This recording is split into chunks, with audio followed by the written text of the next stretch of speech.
Hello friends, Manisha મસાલા મેજિકમાં આપનું સ્વાગત છે. શિયાળાની મોસમની શરૂઆત થઈ ગઈ છે, તો આજે હું તમને શિયાળા માટે ખાસ એવા ખજૂર બોલ્સ કેવી રીતે બનાવવા તેની રેસિપી શેર કરીશ. તો ચાલો આપણે રેસિપી શરૂ કરીએ. સૌપ્રથમ મેં અહીં બદામના આ રીતે ટુકડા કરીને એક પેનમાં 4 ચમચી જેટલું દેશી ઘી ઉમેરીને આ રીતે શેકી લીધા છે. આ રીતના શેકાઈ જાય એટલે આપણે તેને એક પ્લેટમાં કાઢી લઈશું. ત્યારબાદ એ જ પેનમાં આપણે ગુંદ આ રીતે નાખી લઈશું ને ધીમે ધીમે આપણે હલાવી લઈશું. જેમ જેમ ગુંદ ગરમ થશે તેમ તેમ એ ફૂલવા લાગશે. બધો જ ગુંદ આ રીતે ફૂલી જાય એટલે આપણે તેને પણ એક પ્લેટમાં કાઢી લઈશું. અહીં બધી જ પ્રોસેસમાં ગેસની ફ્લેમ ધીમી જ રાખીશું. ત્યારબાદ ખજૂર બોલ્સ બનાવવા માટે આ રીતની કાળી ખજૂર લઈશું.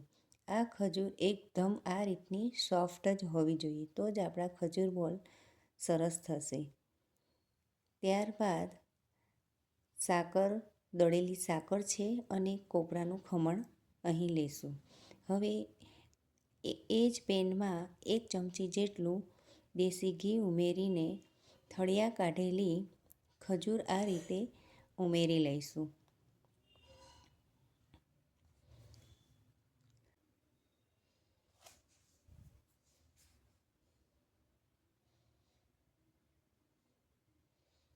થોડોક ખજૂર આ રીતે હલાવી લઈશું.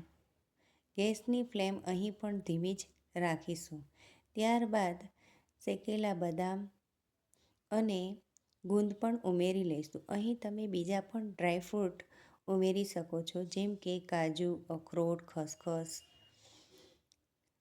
ત્યારબાદ 4 થી 5 ચમચી જેટલું કોપરાનું ખમણ એડ કરી લઈશું અને એકવાર આપણે હલાવી લઈશું. બધું બરાબર મિક્સ થઈ જાય એટલે દળેલી સાકર 1 ચમચી જેટલી તેમાં એડ કરી લઈશું અને ફરીથી બધું બરાબર મિક્સ કરી લઈશું. બધું બરાબર મિક્સ થઈ જાય એટલે આપણે આ ખજૂર બોલ્સ બનાવવા માટેનું મિશ્રણ એકદમ તૈયાર છે. હવે આપણે એક થાળી લઈશું. તેમાં આ રીતે કોપરાનું ખમણ પાથરી દઈશું. હવે જે ખજૂરનું મિશ્રણ તૈયાર કર્યું હતું તેમાંથી થોડુંક લઈને આ રીતે હાથેથી ગોળ ગોળ બોલ્સ બનાવી લઈશું. બધા બોલ આ રીતે બનાવીને આપણે